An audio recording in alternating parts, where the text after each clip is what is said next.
Hey, welcome to the Road to Black podcast. My name is Paul Manganaro. I'm here with my partner in crime, Wesley Reed, Dr. What's Wesley up? Reed. How you doing, Wes? Good, man. How are you? Good. If you're a new listener, thanks for tuning in. Wes and I have been training partners for several years. We're both brown belts currently.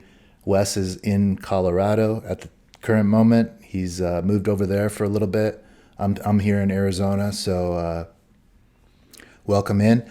If you like the podcast, definitely leave us a comment, like our stuff on social media, subscribe on YouTube, subscribe on Apple Podcasts, whatever you're doing. Make sure you're listening to us. We drop these once a week. We got guests coming in probably once a month. That's been fun. It was fun. We had our first guest a couple weeks ago. So here we are. Here we are. Another week. Week 26, 27. It's been fun. It's going fast. Yeah. How's your week go? I've been saying this the last 3 weeks, 4 weeks or whatever. I've just been getting crushed at work, slammed. Yeah. I'm onboarding so many new people. It's awesome. It's great. I love Great it. problem to have. Great problem to have. I love what I do. I love writing programs and see people progress and become healthier. And Yep. because they're healthier, they're able to train better, and because they're able to train better, they're healthier. So they get into that like positive feedback loop of I'm training harder, I'm training better, I'm healthier, I'm staying healthier on the mats. I love that stuff, but it's taxing because there's a whole onboard process that is required, and it takes a little bit of time and thought to get people up to speed on how everything works. So I had everyone's got a unique situation,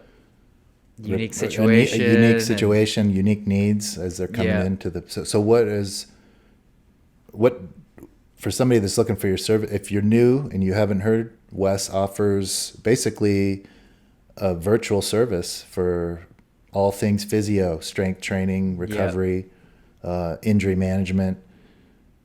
Tell us a little bit more about it. Yeah, so it's all remote. It's rehab, strength and conditioning, which I don't draw too much of a one.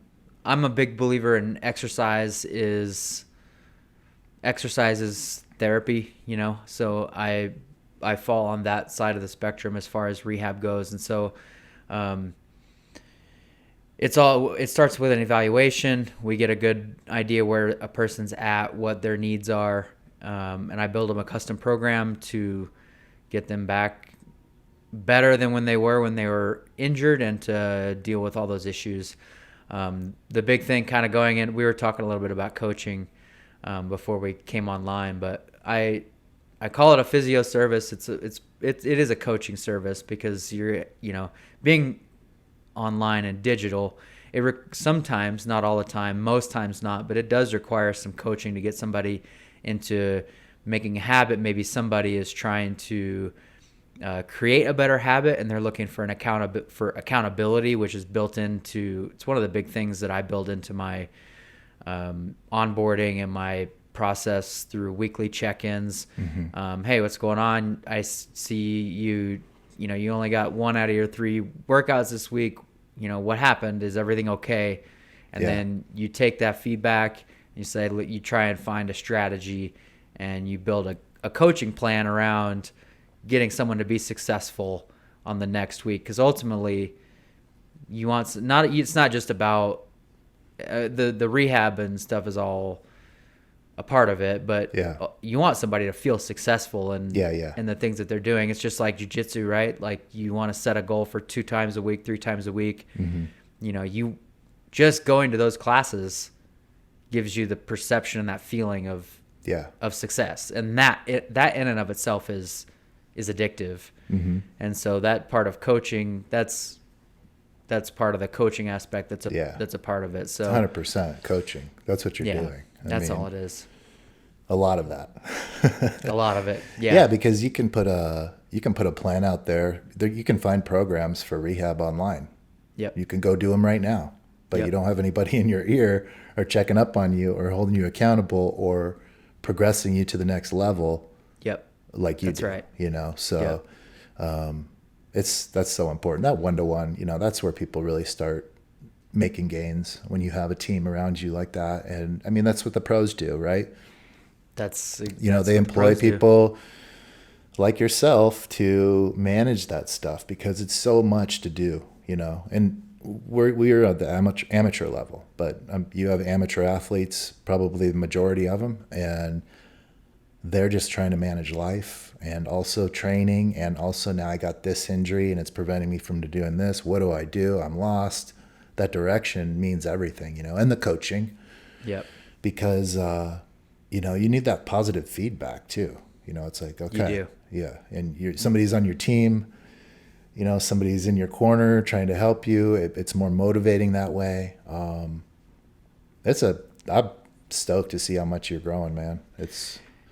I honestly, it's a lot of work for you. I mean, because I just know personal services take a tremendous amount of time. And when you have multiple people coming in and out at different stages, props to you. But I know you're a very organized person, so I think that's probably what gets you through all this. Yeah, you're very regimented on the days you're programming versus this, and so. Yeah, so that's it's exciting.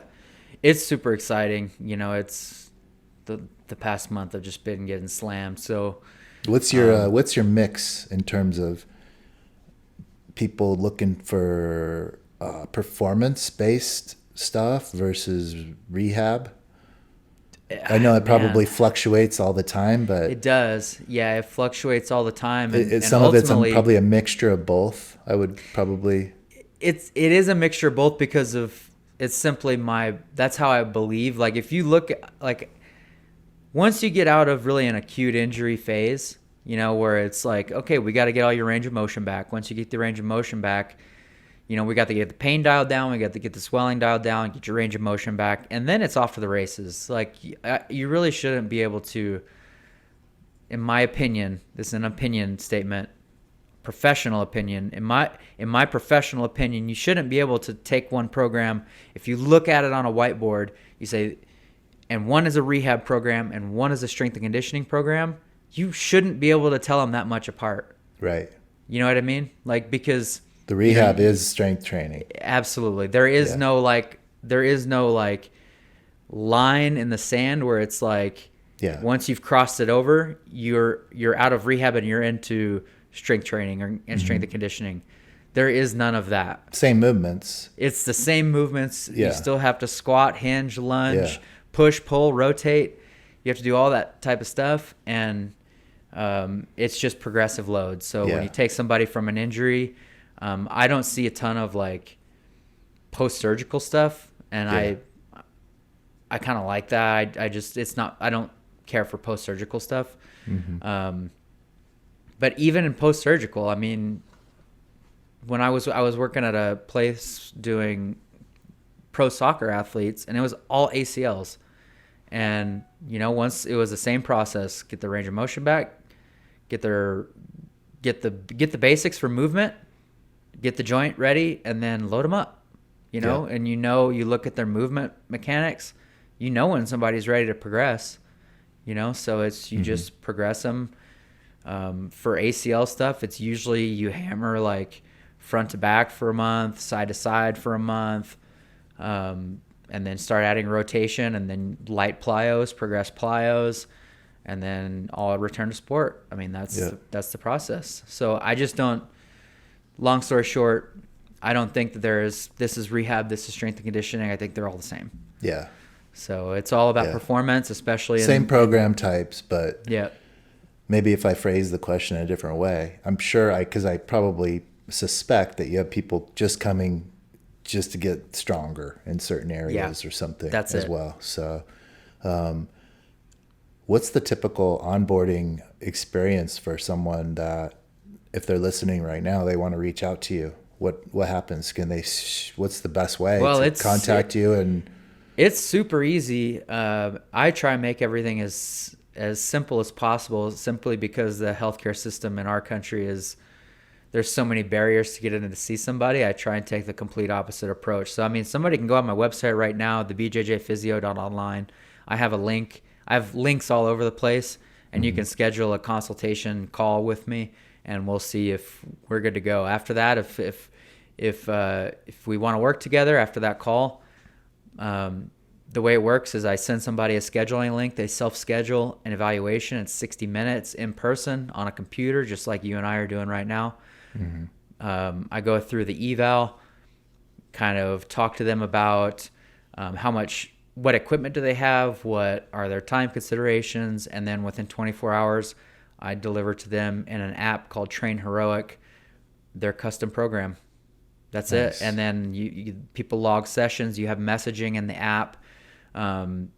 So you can send comments on, you can put comments on exercises. You can record yourself doing the exercises and upload them into the app. And I can like do remote coaching that way. That app is incredible. Yeah, it's good. So it's super easy.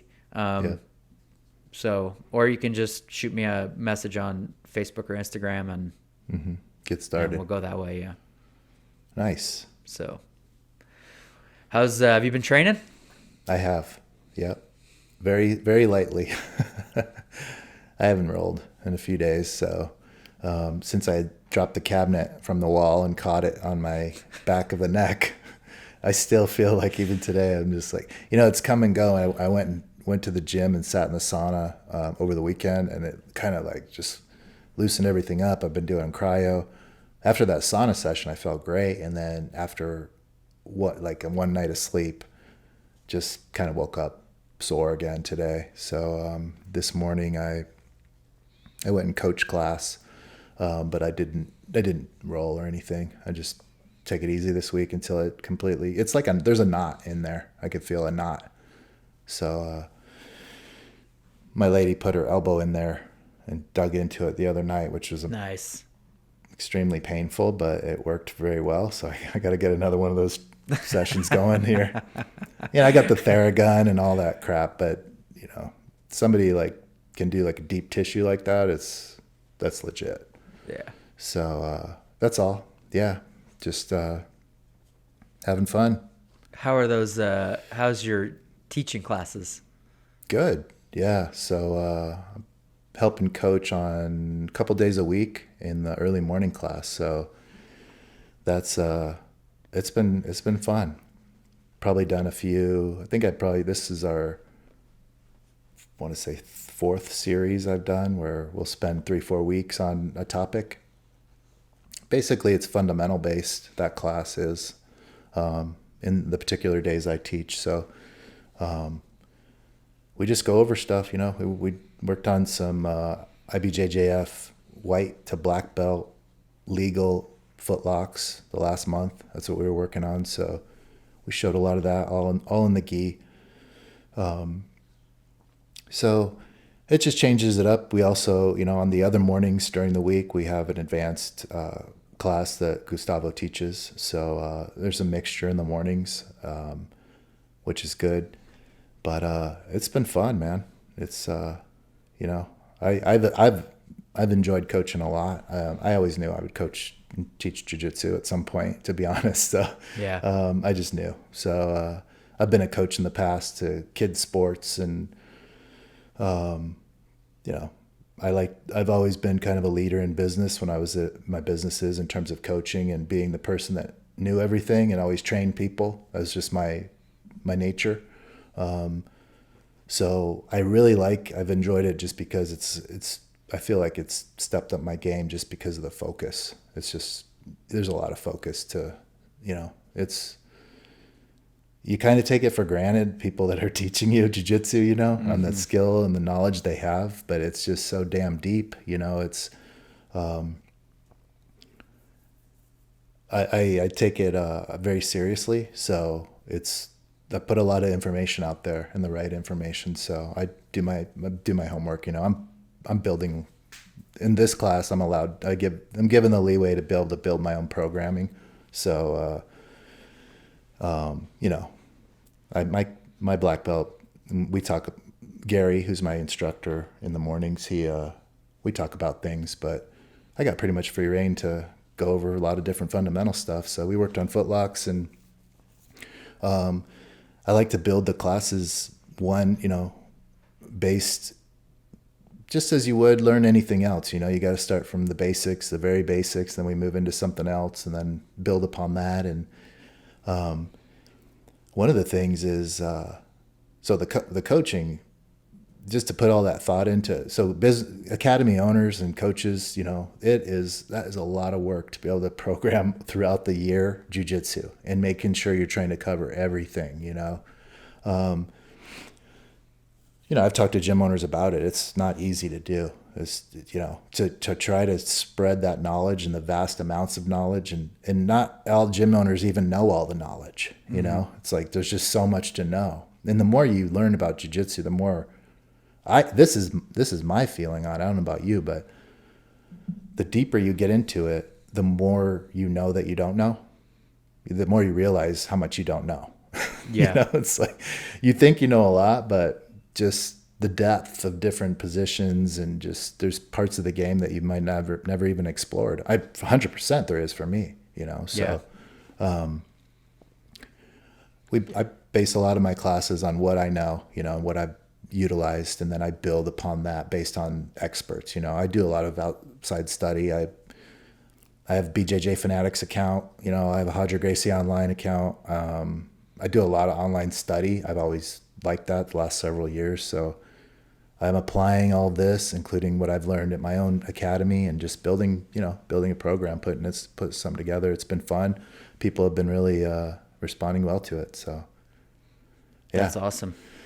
Yeah, it gives me a lot more focus, you know. So yeah. And one of the things is like that's part of coaching, right? It's like you have to. There's a part of you got to have that charisma sometimes to engage people's attention, you know. Yeah. Because that's tough, you know, and you, especially when you're in jiu-jitsu and you're knowledgeable, you've been in it a few years, but there could be somebody that's brand new over there, a couple weeks in, and like you might just be completely talking over their head, you know. So you got to know the audience, and they might tune out because of that, you know. So not everybody has the same passion for the classes, and this could apply to anything you're teaching, right?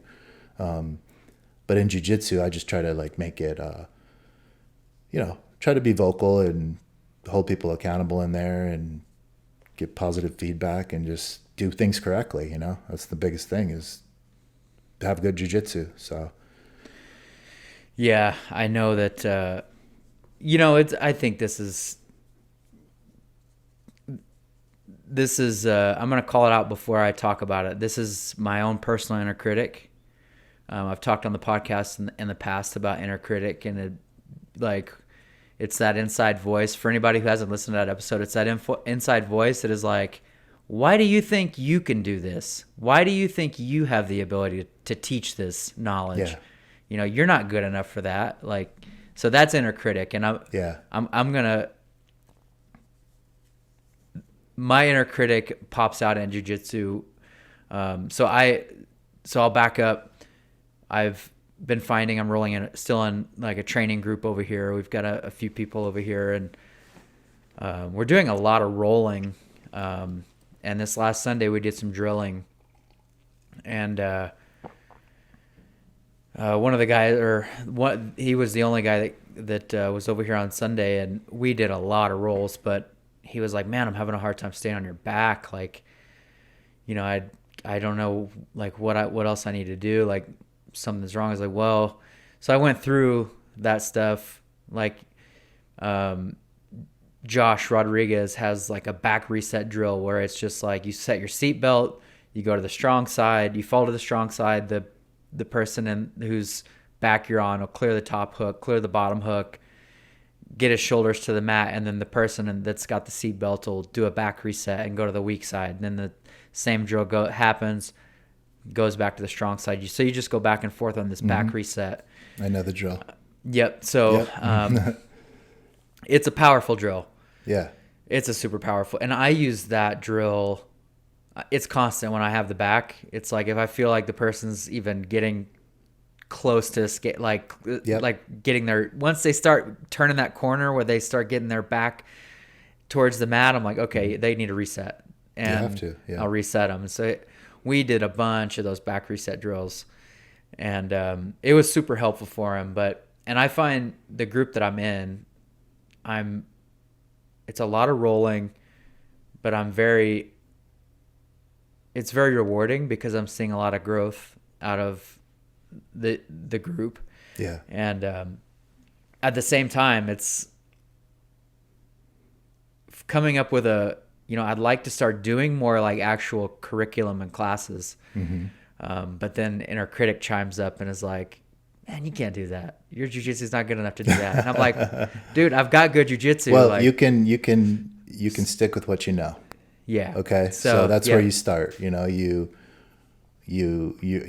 been in this game long enough. I know you know positions like the back of your hand. You know, that's where you start. You know, just like the back reset drill. That was in your mind because we drilled it so much, and Josh ingrained it into your mind. So, but you know that, and you can teach that. So what you don't ever want to do, and I'm not saying you, but it's anybody to go out there and start teaching when you don't, or coaching when you don't know anything, you know, or when, you know, you've been in this game for a long time. That's not some blue belt that's coming along thinking they can teach. Not to say, honestly, that blue belt can't teach either, because that blue belt might be completely competent, might even be a professional coach somewhere else. For sure. And if they learn, so it's not just about the knowledge that you know, but it's also about how you interact and coach people and talk to people. You know, there's plenty of people that know way more jiu-jitsu than me, and they can't teach a class.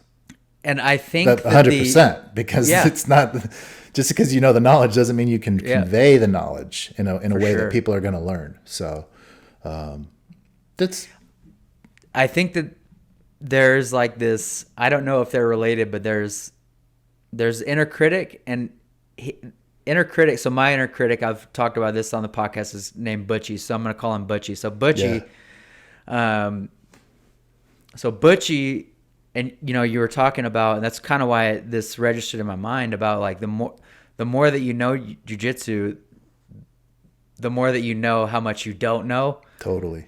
Right. So like there's interplay between Butchie and that, like, oh, I don't know all the, like, I don't know the answers to some of this stuff. You know what I mean? So then those two get going back and forth, and it becomes this like weird, like, maybe I shouldn't be teaching this. But I have found one of the concepts that I've transferred a lot to the group that I've been training with is Manny Romero's. He was Nick talked about Manny Romero. Well, here's my story with Manny Romero. Manny always talks about there's two concepts that I've taken from him that are really big.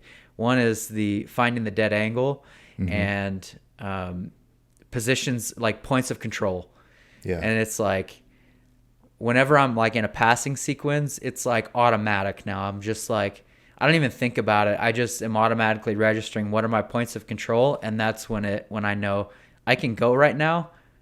I can go right now because I have boom, boom, boom. I have all three of these points of control. I'm free and clear. And if I've only got 2 out of those 3 points of control, it's like, this is a little bit more risky now, and I need to watch for that underhook. Yeah. You know, so when those guys ask me questions, I'm always like, well, you got to know what your points of control are. These are your points of control. You know, take like a knee cut, you know, you have to have you have to have the hip pinned, you know, you have to like you have to beat the knee, like all this other stuff. So looking at the points of control, it's like, that's a big thing that I picked up from Manny, like conceptually, that and the finding the dead angles. That's another big one. He's got a ton of that stuff. That's why I like teaching, because it's very like biomechanics based. It's very like mechanical. Definitely. He's been a huge, I mean, obviously he's one of my main coaches. He's one of the 2 guys that taught me jiu-jitsu. So I trained with Manny a lot of times. So, he has he has a lot of knowledge in that stuff, you know, and that's some stuff that sticks with you. Cause right when you said those 2 topics, I could rattle off a bunch more, you know, that he's, you know, the concepts and the reasoning, the deep reasoning behind stuff that really sticks with you in a lesson. I find myself repeating them all the time, when I'm coaching. So it's cool. Both all my coaches had tremendous influence. They're all super knowledgeable at our school. So you mentioned Josh Rodriguez. That guy is like, if you have a problem, you just ask him, and he knows, like, he has a solution for everything. And that's not me. I'm not at that level. So, but I know know a lot, and I know what I know. And if it's something that I'm not sure of, then I'm gonna defer to somebody that knows. Like Josh or Manny or Gary or one of my other coaches, Gustavo. So that's just the way you do it. It's like that. If you're just listening out there and you're just friendly with, you're just in a group that's training, or you're just listening to this podcast and you have same guys that you train with all the time, you're going to share knowledge and information. It happens every day on the mat. I'm hearing everyone do that. Just make sure that you're not full of shit, Yeah. That's basically it. You don't spread, make sure you know what you're talking about, and most people are smart enough to know that. It's like we're all learning here. To be honest, I start off my class today saying, a lot of this stuff is stuff that I've used that I'm going to be showing over the next few weeks, but some of it's new to me too, that we're going to incorporate because it makes sense to put it there. Or, I might have seen it before, but I've never put that in play enough to, so, but that's what you do when you teach. You have to. That's what makes a great academy professor, like Gustavo. I mean, he's been in the game forever, but he's also willing to many times teach stuff that might not been in his wheelhouse or his game, or not everybody's an expert in every aspect of the game. But when you're a teacher and an instructor, you're trying to teach the full breadth of jiu-jitsu. That's a lot. So you're not going to find me teaching any no-gi heel hook classes or anything like that. That stuff I'm trying to learn on the side, just trying to get better at that type of stuff. So, but the things that I know, I can show. So, yeah, it's interesting. Another conversation I actually had with Josh Rodriguez, his name keeps coming up here, but we were talking when coronavirus hit and everything was shutting down, and I was getting my pod going over here, and he's been super influential to my jiu-jitsu. I've got a bunch of stuff that's like pulled right out of his game. Mm-hmm. And, we were talking, and I was like, man, I'm looking at starting to do some teaching. And he was like, well, you need to have, we've talked about online learning resources, and something you said about, you have to teach everything, kind of. You have to, you want to teach the stuff that but you don't want everybody. Ultimately, you don't want, like, not everybody is going to, like, I like to do backstep passing and stuff like that. Not everybody's going to pass that way. Yeah. You know what I mean? So while that's good for me, and I can teach a lot of those concepts, like knee cut passing, backstep passing, all that, I can chain all that stuff together really well. But there's going to be a lot of people who that's not going to be their style. And so I can't just teach my style of jiu-jitsu. Right. I don't want somebody, like, nobody's going to have my jiu-jitsu. Yeah. People might pluck things out of what my jiu-jitsu, like I've done with Josh. Mm-hmm. And that was his point, is you have to have a bunch of these resources that it's coaching, because you want to see it done different ways. You want to see it taught different ways. And so if you're teaching let's take the lasso, since we've already been talking about it. If you're teaching the lasso, you want to, maybe you want to see how Galvao does it. You want to see how Roger Gracie does it. You want to see how somebody else does it. And then you find those common points that they teach it. These are the common points of control, or however you want to put it together. But and then you can spread that to your folks, even if it's not a big part of your game. Totally. That's exactly what you have to do. And that's what most guys are going to do. I mean, that's what all of my coaches have always done. All of them. Because you just know when you're training with your coach, all my coaches have said, at times, this is where I got this, or this is who, if you want to see more of this, go look up this person. That's because they're doing deep study. You can't just, unless you're some savant, pull every move out of your ass and start teaching people. You've been around for maybe if you're a Henzo Gracie, Yeah. Yeah. That guy probably doesn't have to do much, but even him, he's gonna be wanting to know what's the new moves, what's the new, there's always people coming up with creative stuff. So Yeah. it's never ending. So, and if you're a gym owner or you manage these athletes, you want them to have the newest. Yeah. You should want, from a coaching perspective, you should want your coaching to reflect. You should want to take your coaching up to the next level so that your athletes will also reap the rewards of having excellent coaching. That's why 100%. coaching is so tough. Yeah. Coaching is really tough, and it's an art, just like Totally. the art itself. Totally is. Totally. And that's just, the greatest coaches are ones that don't know the techniques, whether they're it's ingrained in them through years of training or deep study of other practitioners. Look at John Danaher. That guy he's like the guy. He's the guy, and most of his stuff has come from just deep deep thought and observing people in the way they train and observing the history of Jiu Jitsu. So but great coaches, they know the techniques, but they can motivate people. And then you get into the whole aspect, which I tend to kind of get involved with just because we talk about it here, but it's the whole aspect of the outside influences and what it takes just to train jiu-jitsu. Yeah. That might not always come, and that's no fault to any gym owner that's out there. You only have so much bandwidth what you can work with in terms of time. You're teaching all these different, and especially like when Gustavo started his gym, it was it was like Gustavo and Megaton, like out here in Arizona in the early days here. Yeah. And, on the east side, Gustavo was the place to be. So this is the guy that knew it. So he's running this gym basically by himself. I mean, at the time, he's teaching all the classes, majority of, he had to start somewhere too, But that's my point is all these gym owners, they have to teach so much, this huge, wide array of technique and philosophies and concepts. But then you also have to manage the personalities on the mat. Yeah. And kind of, and that could be hard for people that don't have a lot of time. So that's a big part of coaching though, is like knowing who that person is over there, that athlete. What do they need from me versus this one over here?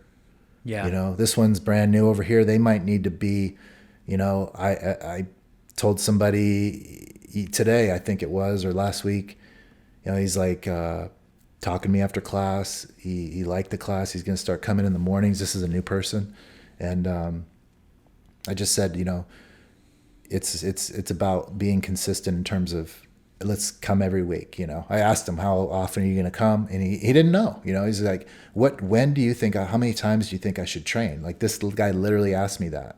So he didn't have a lot of, he wasn't listening to the Road to Black podcast or, he's real green, he's just coming in, probably didn't talk to many people at the front door when he first came in the first day, got an intro maybe, but I told him, what can you do? What's reasonable, but you want to at least come weekly, at least a couple times a week. Don't do this where you're coming in 2 times a week and then taking a week off and then come in another day, and then you're never going to learn that way. So I shouldn't say never, but it's going to take forever. Slow going and frustrating.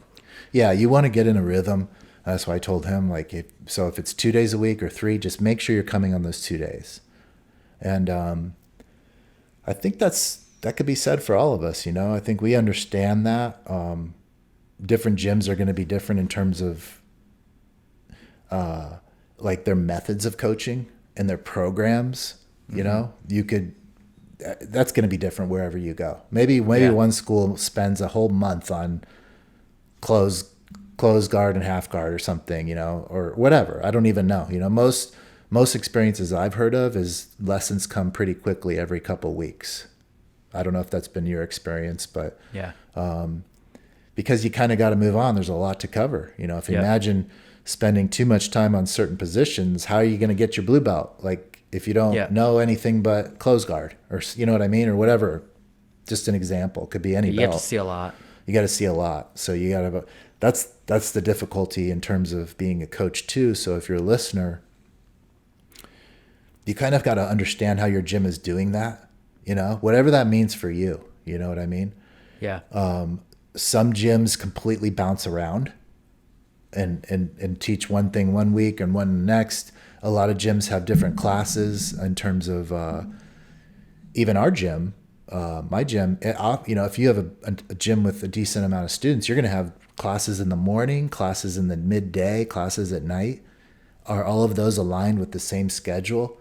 Maybe sometimes they're not. You know, I just like I said with our class in the early morning at our school, we do a couple days of advanced, a couple days of kind of intro, intermediate. That is, you're going to kind of get the same every day in terms of the same group of people. And I'm just giving an example, but the lessons on the different days will be different. So that, you know, you have to be able to manage that and understand you're bouncing back and forth. And maybe that's not always ideal. That's just the way gym is doing it currently. But even if the mornings were all the same, but you had the night classes working on something different, and maybe you pop into the 10 a.m. one day and then you pop into the 6 o'clock on the next, no matter what school you're at, you're going to get these different, right? And that might be okay. You might be learning lasso in the morning and at night you guys are working on leg locks or something, you know, or that's going to happen. And that does happen. That does happen. So, but what I'm saying, something I've noticed as a coach is if you can, and I did this when I was training too, but if you can identify kind of what the lesson plan is at your gym and understand the structure and how that's working, try to slot yourself into something where you're going to get some consistent learning. Yeah. It might not be the best for you to go to like the 10 a.m. one day, the 6 a.m., the 6:30 p.m. another day, if they're doing different things. Mm-hmm. It doesn't mean you're not going to learn. And you might think in your mind, I'm learning double because I'm learning this position and this position. But you also have to remember sometimes coaching is, a lot of times these lesson plans are built to consecutively build upon what you've done in the previous class. Yeah. And that's something I've found a little challenging as a coach is I would love it if everybody started like today, we started a new lesson. It'd be great if all 20 or 30 people that come in and out of this class at different times were there so that I could just, you know what I mean? It's more like a classroom. It's easy. That's why classrooms are like that. That's why courses are like that. Yeah. You know, you're expected to show up because class is just like any scholastic class. It builds upon the last lesson. So reps, man. Yeah. So, I mean, in terms of jiu-jitsu, that's not always possible.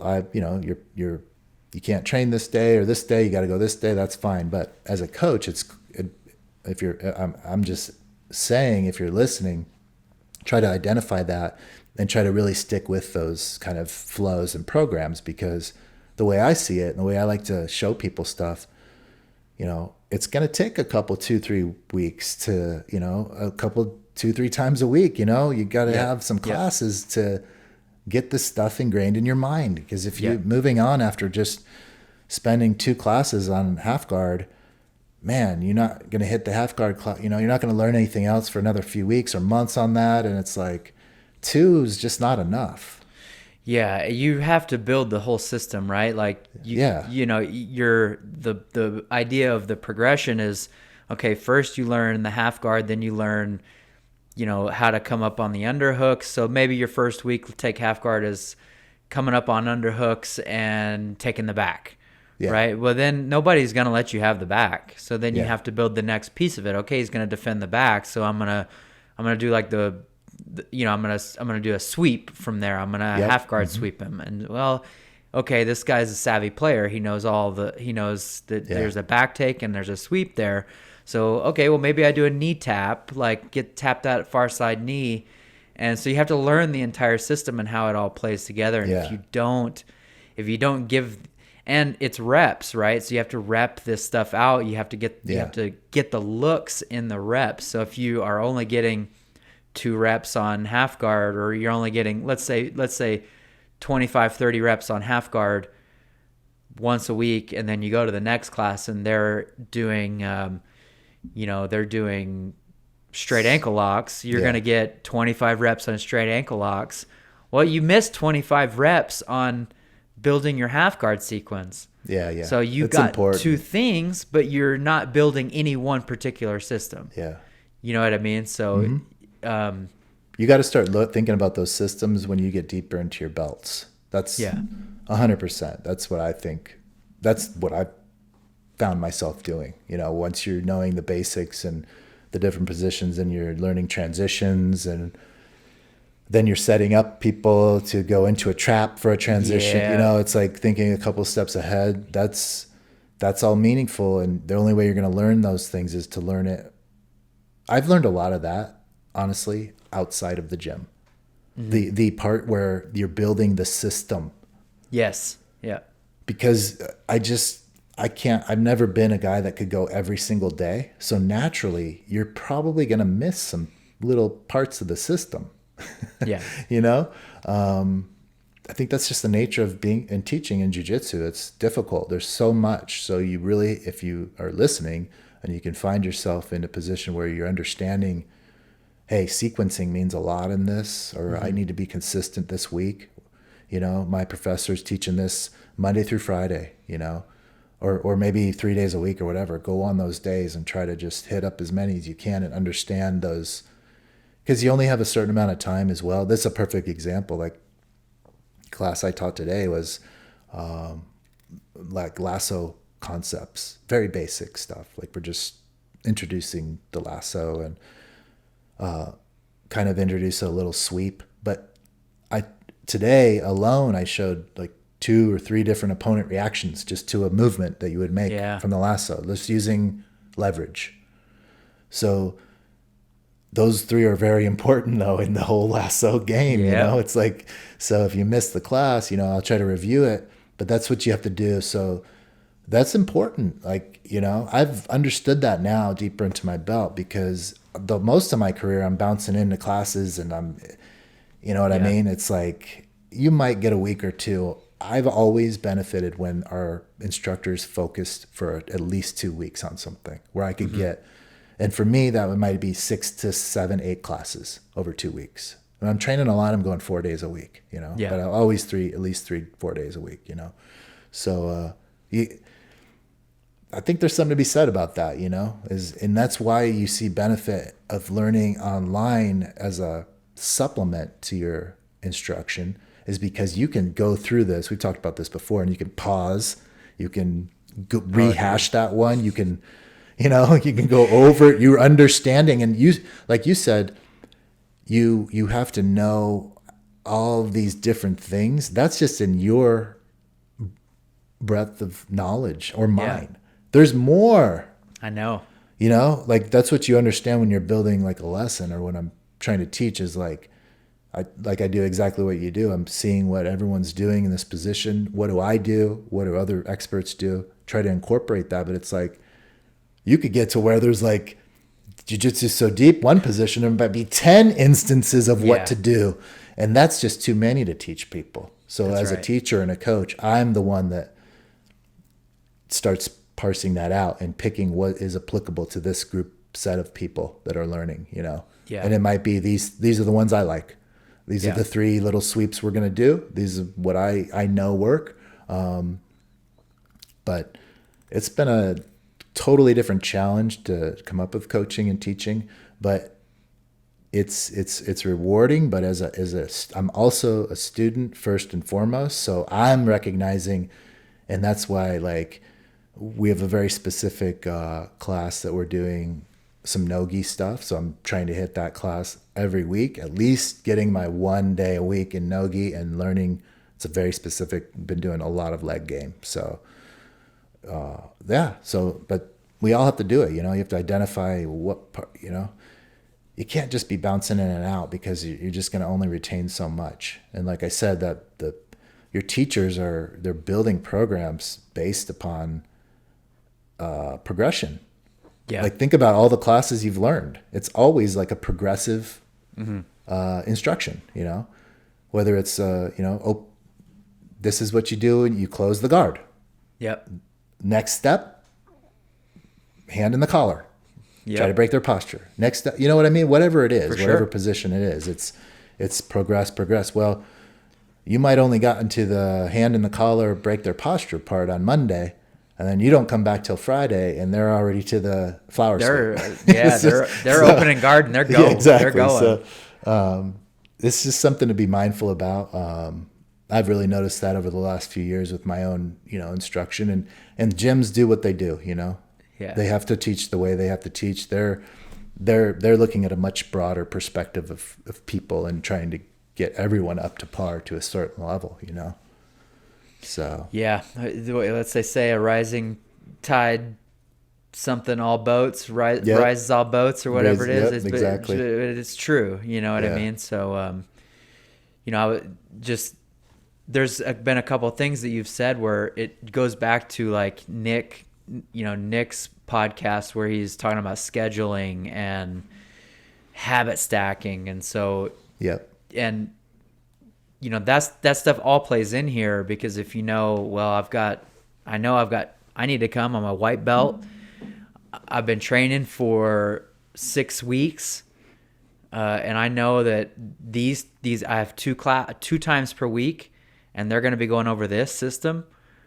I need to be there. And that's where you have to look at your calendar. You have to start making those habits. Yeah. Habit stacking and doing all the stuff that Nick talks about, those high performance habits about, scheduling your time, making sure that time is available to you so that you can get the most out of it, be on time, be ready to learn, all that type of stuff. So that stuff all goes right over to the jiu-jitsu mats. That stuff is all just, there's a couple things, so that stuff just all carries over. Yeah, just like learning does, is like a habit. It's you're getting into a habit of the way you learn, and that's I think what we're saying too is like you when they're teaching these things, you have to understand that it's beneficial to you to learn in that way. I personally believe, and I think that's just the way. I mean, everything you've ever learned about learning anything has been in that way where you're building upon what you already know. So if you're only getting one of those, you're popping in and this is, hey, I'm going to go to jiu-jitsu this week. I haven't been in a while, popping in. You learn. You might, you're going to learn what they learned in the day, but you're not going to have this bigger picture and start putting together. And this can be done in at any time during your training, no matter what belt you are. But if you're in a lower belt, you have to start thinking in this way so that even if I go and I learned from an instructor today on like a spider guard. We're learning spider guard all week, let's say. Spider guard might never be what you're going to play. You might not like it at all, but you should at least start understanding and learning when you're getting into, I think, blue belt and above. What can I take from this lesson or this series of lessons that I'm going to incorporate somehow attached to my game? Okay. And that means even if you find yourself in spider guard, just as you're surviving someday, how are you going to get back to base or where you want to be? That's right.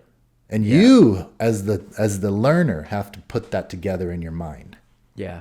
That's probably ever going to be taught to you, because then if you expect your teacher to teach every single transition from every guard and every place you might ever be, that's never going to happen.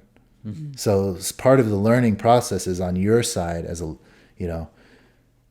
the practitioner to start applying and putting these things together, So your coaches are going to build a program to build what you're learning that week or those 2 weeks. You have to understand all of that flow, but also how that fits into your game. That can be done at any time. But those are the types of deep thought process you have to do for me to become, a legitimate practitioner where you're comfortable in a lot of spots and you know how to get from here to there, and that's what makes it fun too. I mean, that's what's challenging about the whole thing. So I tell people in our classes, you got to I try to even tie lessons together, I'll just Yeah. bring in something from a previous couple months. Hey, you remember this position we worked on for a month? Yep. Look how we got here, right here. Remember that, if, so, because it's a lot to remember. So, but it's not all just going to stick. I've said it before in here, you got to be thinking a lot about jiu-jitsu. And if you want to get really good at it, you got to be studying a lot. And that means outside, that means your own personal experience, in the gym with your own instructors. But oh man, I get, so I have the Galvao, the Atos Online subscription, right? Those guys, so they post their entire classes. I don't know how Hodger does it, if it's just specific techniques, but Yeah, they post so you can search for a class, you can search for half guard.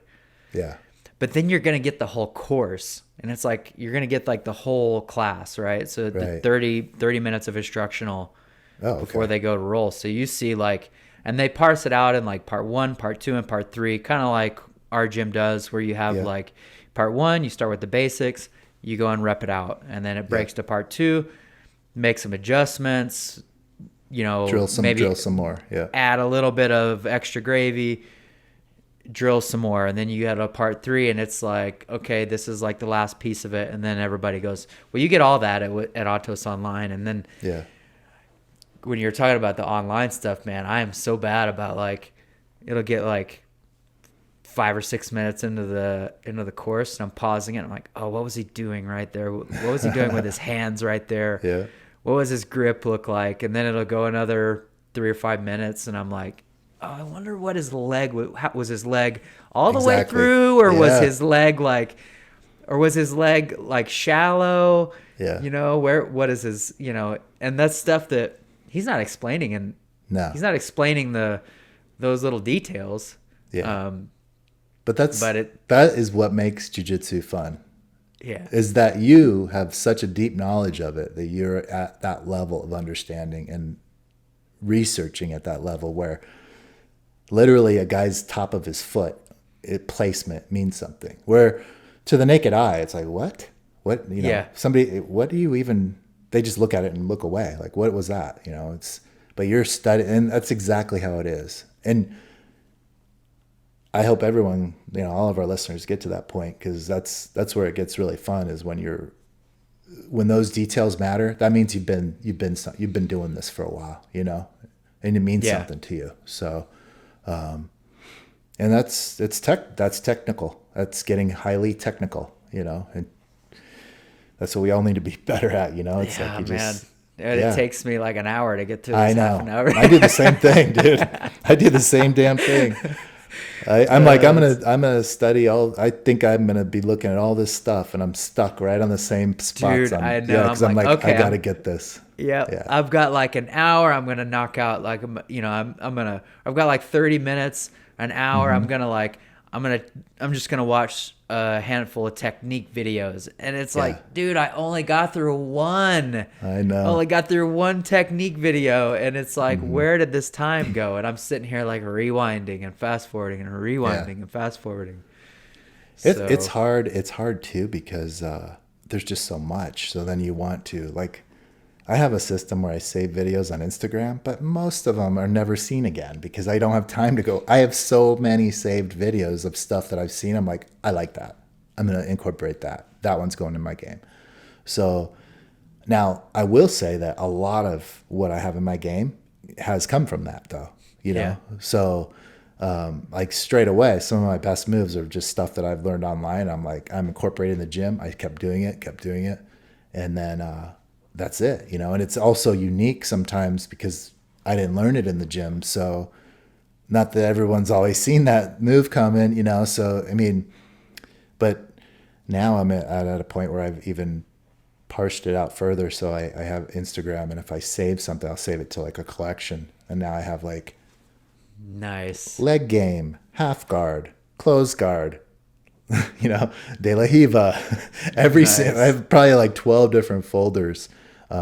Because now, but that is actually helpful, especially if especially in your situation, if you start coaching or you have more, even if it's not an official, something that you're thought out and you're like, I'm going to structure these classes for my training group. But you could just have that.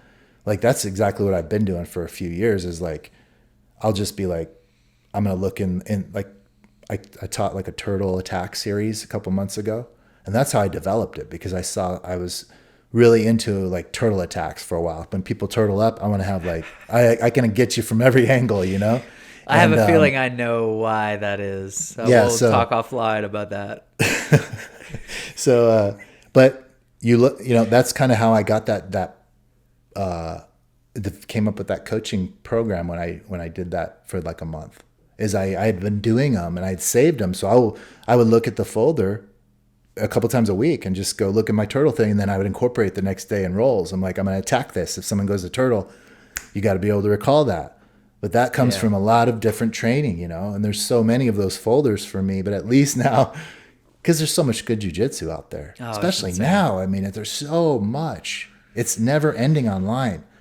And I'm not even talking like YouTube, where there's tons of great professors that just put all of their stuff out on YouTube, and this is just like Instagram, little clips. And I like them because they're clips. Yeah. Then I also use like BJJ Fanatics. I have a bunch of different DVDs in there that I have, I've watched maybe a third of them so far, because that takes a deep dive, It does. And they're teaching you everything they know and every part of the system. So it's like, what can I incorporate? How much of this is practical?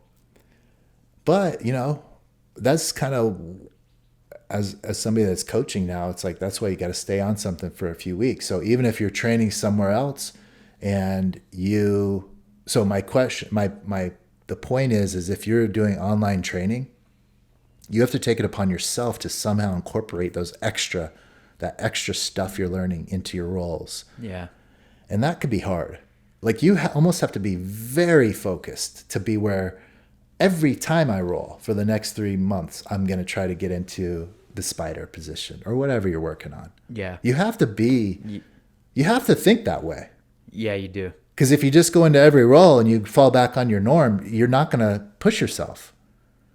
Yep. Like, that's something I've really found in the last couple of years. It's like, I totally got away from the position I used to be in, which was almost like a knee shield half guard. I never play that anymore because I was just always falling back on it. Like, it was like a detriment to me, So now I'm just everything else. I just don't like to be, even if I'm in that position, I switch to something that I'm not normally as used to, or maybe I'll go for an underhook or something, which I don't normally do from half guard. So, because there's just so much, everyone has their own different games you've learned.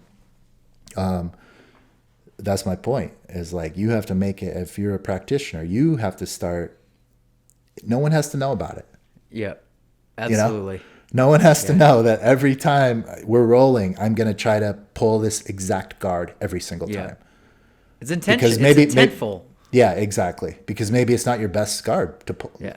You know what I mean? You shouldn't always pull the same exact. Now, not if you're a competitor and you're training for something, obviously you're going to play your game. Yeah, it's different. But I'm saying in the learning process, you have to like challenge yourself by getting outside your comfort zone.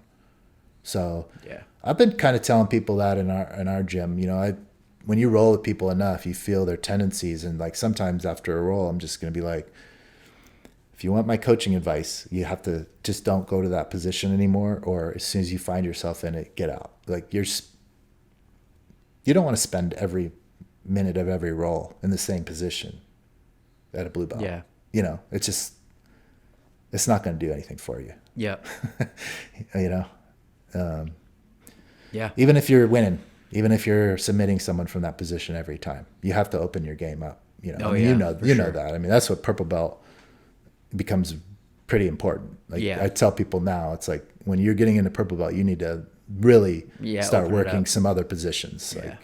Like, you got enough skill, you should be competent from most places, enough to at least have something, have some multiple escapes, whatever, so you can open up. Yeah. That's really the time to explore and open up, because you've totally got plenty of skills. Yeah. So, man, I kind of want to go roll now.